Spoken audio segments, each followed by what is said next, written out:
Shalom. Shalom. Salam Immanuel bagi kita semua. Sekali lagi saya mau mengucapkan welcome for our guest, especially for Anna, Ibu Anna. Thank you for coming here, and I hope you have enjoyed together with us. Joyce would like to help us to become an interpreter.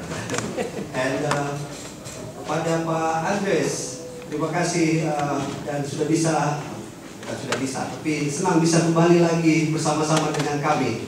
Saya mungkin jadi orang baru kepada Pak Andres karena saya baru di sini, tapi Pak Andres saya kira bukan orang baru di sini ya. Sudah sangat dikenal.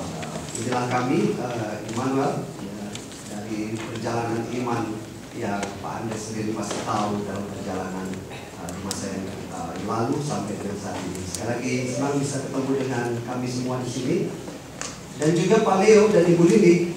Ya, sekali lagi selamat datang karena dari perjalanan jauh di Indonesia kita bisa bertemu lagi. Tuhan Yesus memberkati kita, Pak Leo dan Ibu, dalam perjalanan yang cukup panjang itu. Bapak Ibu dan saudara yang dikasih dalam Tuhan, hari ini kita kembali diingatkan dalam satu teks yang saya kira sangat terkenal, sangat dikenal, dari Ibrani pasal 11 ayat yang pertama sampai dengan ketiga dan 8 sampai 16. Saya kira kalau kita baca semuanya ini bicara tentang iman. Jadi iman adalah dasar dari segala sesuatu yang kita harapkan dan bukti dari segala sesuatu yang tidak kita lihat.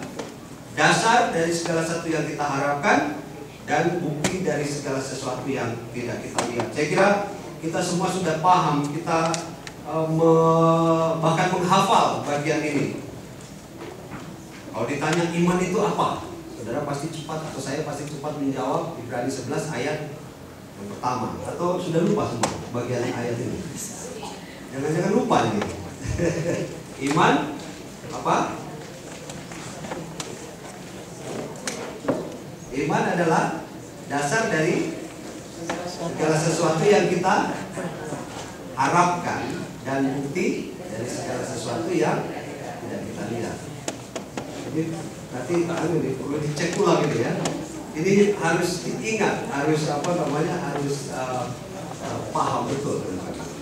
Nah saudara, namun demikian pemahaman mengenai iman dalam kitab Ibrani ini tidak mau menekankan pada definisi ansik saja atau dalam arti definisi saja, tapi yang lebih utama adalah bagaimana iman ini diterapkan dalam kehidupan keseharian orang percaya. Jadi kalau saudara atau saya tahu tentang definisinya nggak cukup. Yang paling penting adalah bagaimana bukan hanya sebagai definisi, tetapi juga sebagai bagian dari hidup kita. Saudara lihat contohnya Abraham tadi disebutkan ya. Abraham keluar dari Ur Kasdim. Tuhan bilang kamu pergi. Pergi kemana? Abraham nggak tahu. Tapi dia ikut saja. Dia taat saja. Dan kemudian dia menerima berkat itu. Itu iman. Sarah, kita tahu umurnya begitu tua, bahkan dikatakan firman Tuhan tadi katakan sudah, kalau dalam bahasa kesehatannya mungkin sudah tidak lagi memiliki kesuburan di dalam kandungannya, tetapi Tuhan izinkan untuk dia boleh beriman untuk menerima anak di dalam kehidupannya. Dan ada banyak lagi. Kalau saudara baca di Ibrani 11, ada Henokh, ada Habel, ada macam semua orang yang di dalam Alkitab yang disebutkan sebagai orang beriman disebut. Saya mau mengajak kita hari ini untuk, tidakkah saudara perlu menambahkan juga nama-nama saya dan saudara dalam konteks hidup orang beriman itu juga.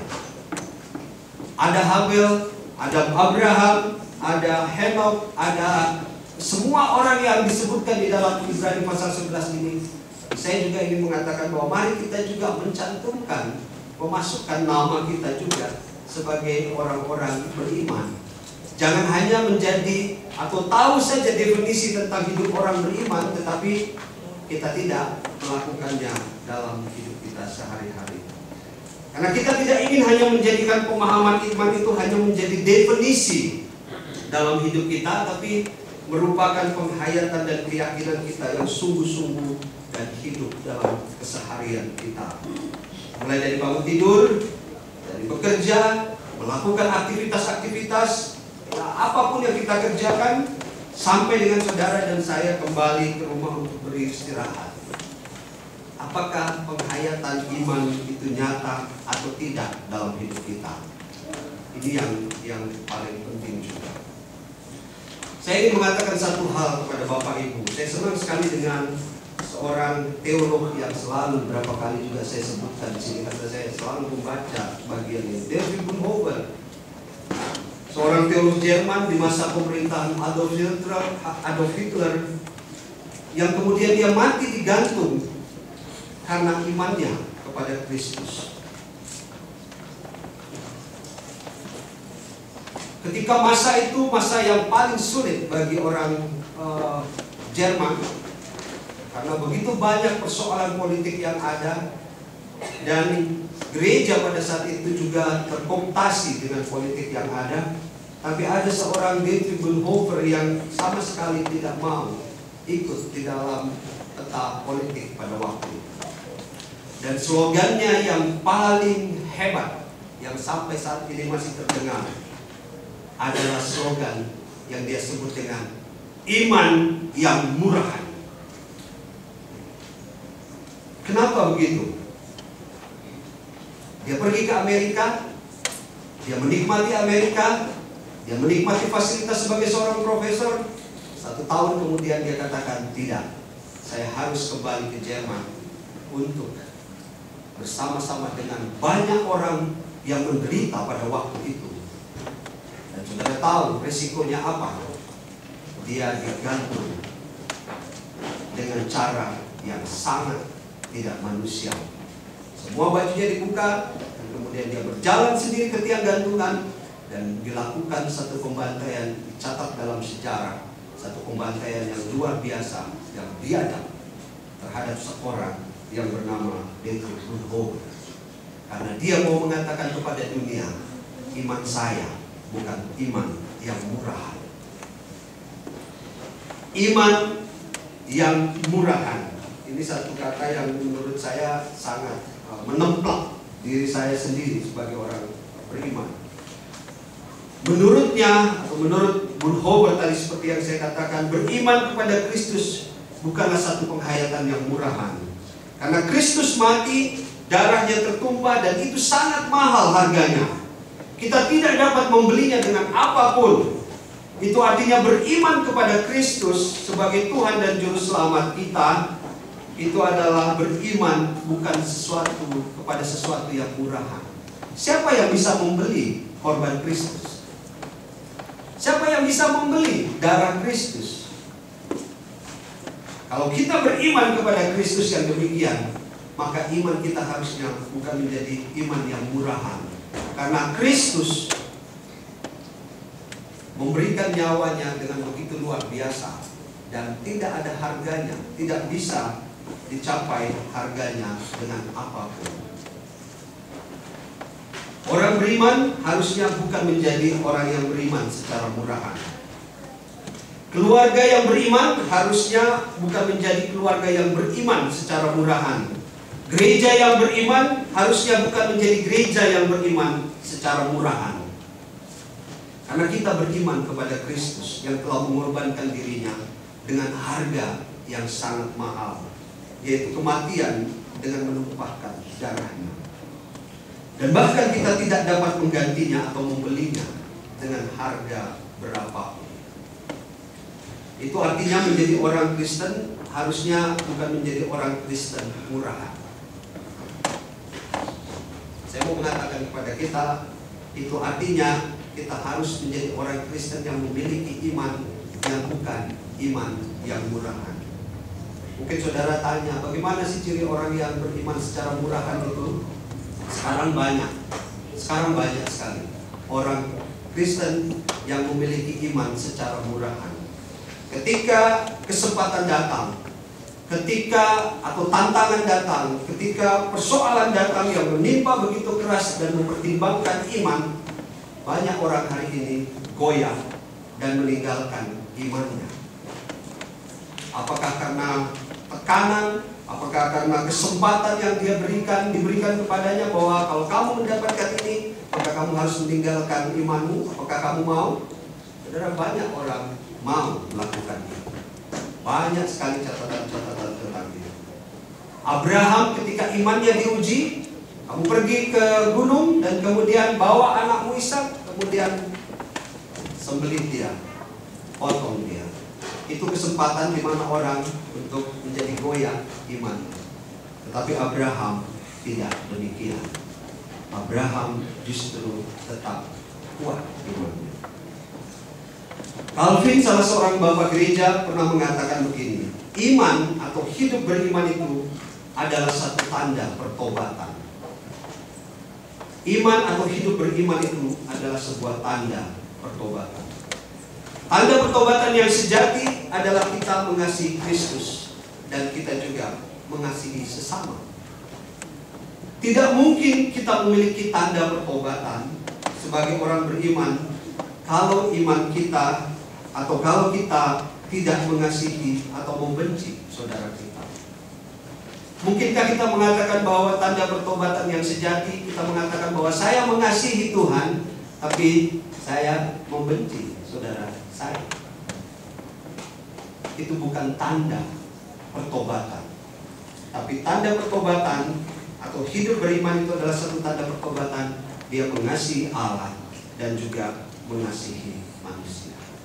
Saudara, saya hanya ingin mengatakan kepada kita, mengajak kita hari ini, kita sebagai gereja, kita harus memiliki visi besar ke masa depan dalam konteks menjadi gereja yang tidak beriman secara murahan. Saya mau mengajak kita, ayo Immanuel, jemaat Immanuel, saya sebagai pendeta Immanuel, Session sebagai pendeta Immanuel, jemaat sebagai jemaat Immanuel, jangan memiliki iman yang murahan, karena terlalu mahal harga Kristus yang besar itu untuk kita. Mari kita menjadi orang yang memiliki iman yang kokoh, yang kuat, karena ini menyangkut visi gereja masa depan. Kalau kita memiliki atau gereja hanya memiliki iman yang murahan, kita hanya memiliki perjalanan gereja yang sangat terbatas. Saya mau mengajak kita hari ini dalam beberapa hal yang nanti akan saya sampaikan. Ada dua oleh-oleh. Oleh-oleh yang pertama adalah oleh-oleh dari Big Ten, di mana Ibu Joyce, Ibu Rina, saya dan Ibu Pendeta hadir, dan juga oleh-oleh dari PA tadi malam. Dan ini menarik. Iman adalah sesuatu pengharapan dan juga bukti yang tidak kita lihat. Perjalanan ke gereja kita ke depan itu bicara tentang iman. Karena kalau tidak bicara tentang iman, maka kita tidak akan pernah mungkin bisa berjalan terus ke depan. Tapi iman kita bukan iman yang murahan. Oleh sebab itu saya mau mengajak kita, ini oleh-oleh dari Big Ten kepada kita semua.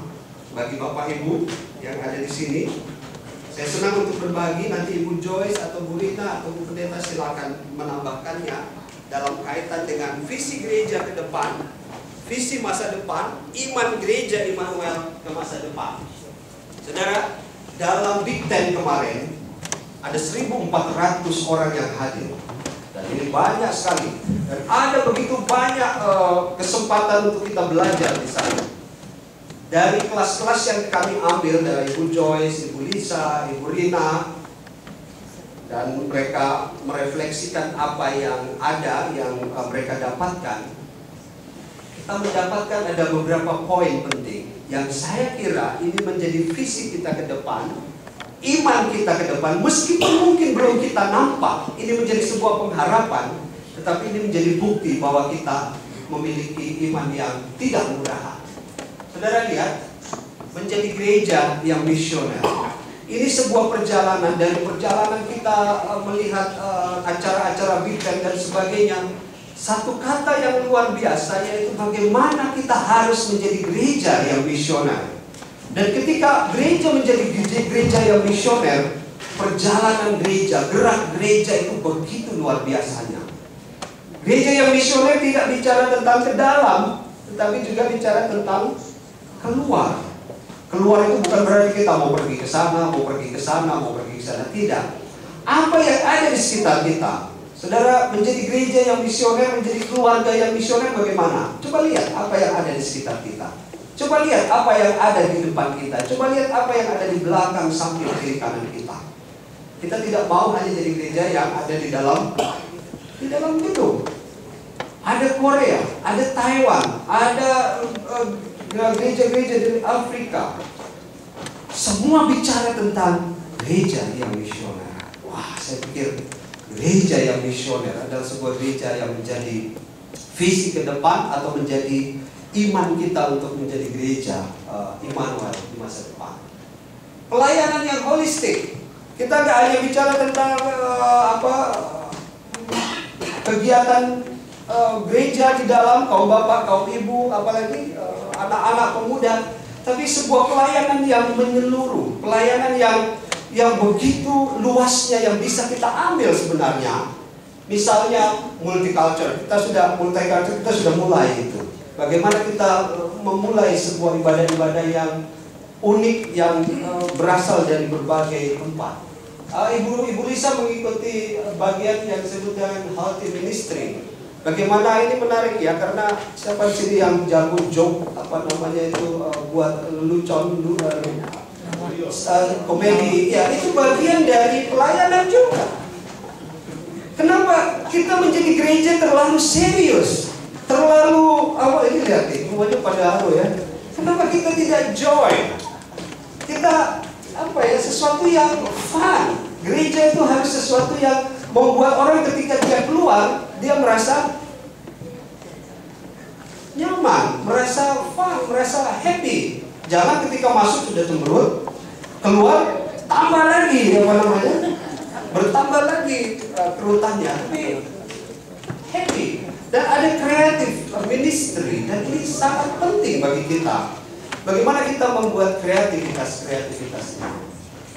Kesadaran identitas, ada Afrika, ada Korea, ada Taiwan dan sebagainya, semua menyadari identitasnya masing-masing. Ketika kita menjadi gereja di Amerika, kita tidak berarti meninggalkan identitas itu. Kita justru semakin diperkuat. Indonesian American, Korean American, African American dan sebagainya. Identitas itu begitu luar biasanya, dan itu menjadi sesuatu yang sangat kuat dan luar biasa. Visi kita ke depan tentang anak-anak, generasi muda yang juga. Nah ini menarik, Ibu Joyce mengikuti bagian ini, next generation atau millennial generation. Jadi kita memberi ruang yang besar untuk orang muda dalam keterlibatan dalam pelayanan. Kita akan lihat nanti anak-anak akan ikut ambil bagian dalam perjamuan kudus. Karena gereja bukan hanya untuk orang tua, tapi gereja untuk semua orang, termasuk untuk anak-anak muda. Bahkan menjadi elder. Karena namanya elder, tua-tua ya. Jadi semua orang yang jadi elder harusnya yang tua-tua ya. Kenapa kita tidak bicara tentang anak muda? Kita lagi berpikir tentang mungkin ada second generation kita, ada Ruti, ada Tiffany, ada kakak Betty, ada siapa lagi? Ada Martin, ada Pinkan. Mungkin mereka juga harus kita pikirkan untuk menjadi bagian dalam elder, dalam session. Bagaimana caranya untuk kita? Nah ini kita karena banyak gereja sudah bicara tentang ini. Wah ini iman, memang kita belum lihat, masih sebuah pengharapan. Tapi saya pikir bahwa ini menjadi bukti bahwa kita akan mengarah ke sana. Gereja yang memiliki hospitality. Saya mau mengajak kita untuk mari gereja jadi gereja yang hospitality, jangan judgmental gitu ya. Kebanyakan kita itu, saya pribadi mungkin sering sekali, kamu kok begini, kamu kok begitu, kamu begini dan sebagainya.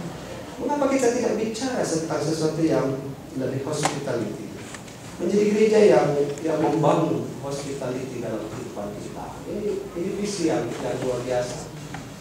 Ada spiritual leadership. Jangan terjebak semata-mata pada sistem.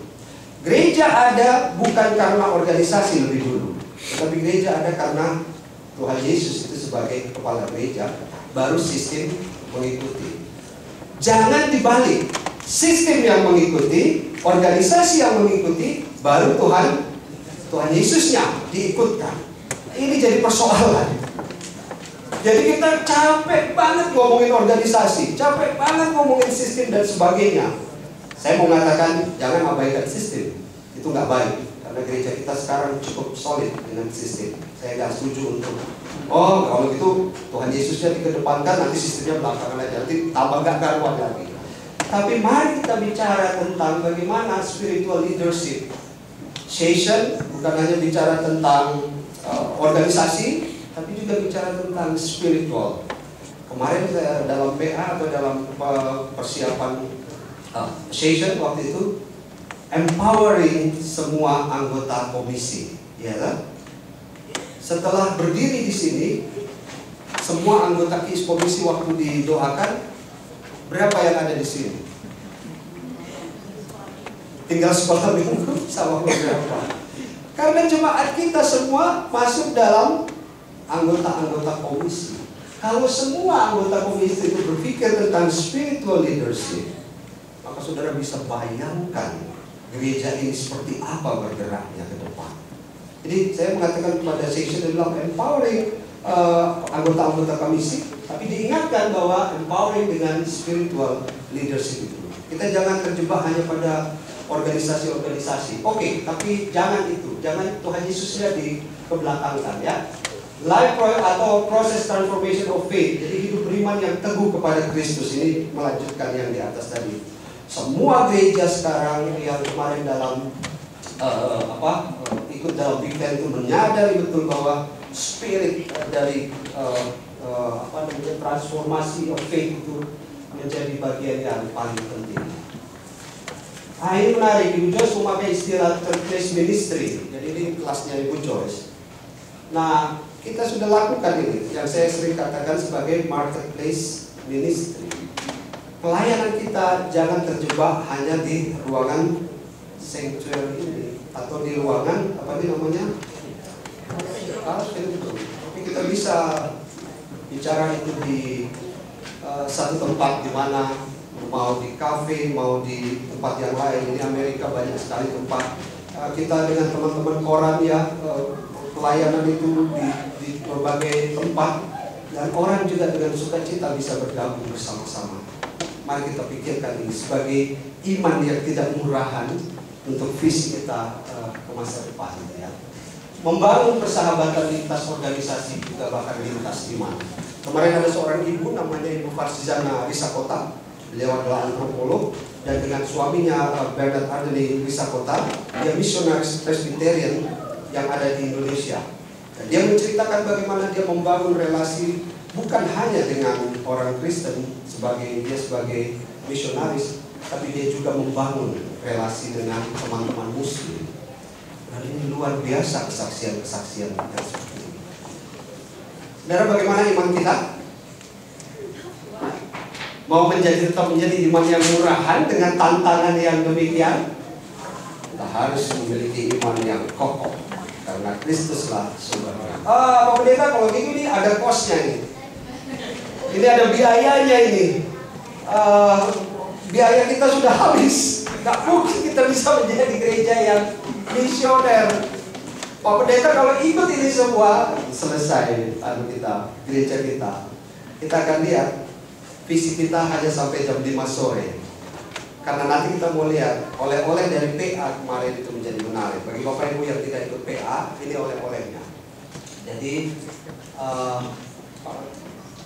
PA tadi malam kita bicara tentang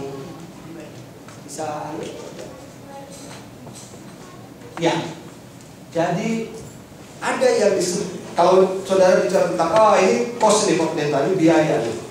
Kita nggak mungkin. Saudara perhatikan, ada istilah yang kemarin kita senang bersama-sama dalam PA itu, ada rich church dan poor church.